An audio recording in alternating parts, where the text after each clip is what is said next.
Reinvention's a little bit difficult to describe in my life because I've recently discovered that since elementary school in my yearbook I said I want to be a game developer, and here, 20 years later, I'm still being a game developer. So I guess for myself, I'm looking forward to reinventing more in the future because, the industry and everything around this is constantly changing. New technologies are always coming out. So even in my own personal growth, I just want to keep adapting to the future.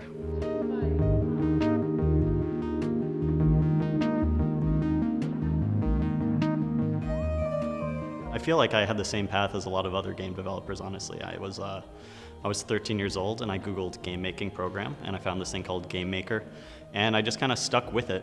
Right when I graduated college, I actually applied to a bunch of different game development companies and I didn't hear back from a single one.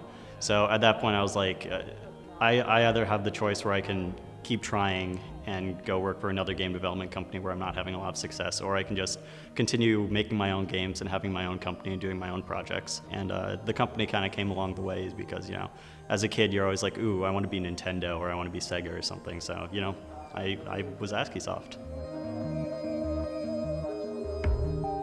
The thing that honestly interested me the most since I was a kid was I just like creating things, And game development is sort of a way for me to create all the things I've always wanted to do. I get to tell stories, I get to make music, I get to, create scenes and have people feel a certain way, and I also get to work on the nitty-gritty mechanical parts of it as well. So it kind of feels like just getting to do everything I ever want to do creatively in one complete package.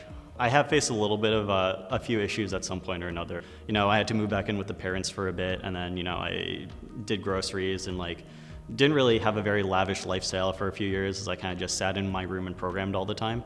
If I have any advice to, starting in the video game industry, the biggest thing is really the ability to actually, persevere through it, because making a video game is such a arduous process. So you really have to sit down and tell yourself, is this something that I really want to devote all my time to? And if you have the perseverance to go through with it, then I think that's an incredible feat.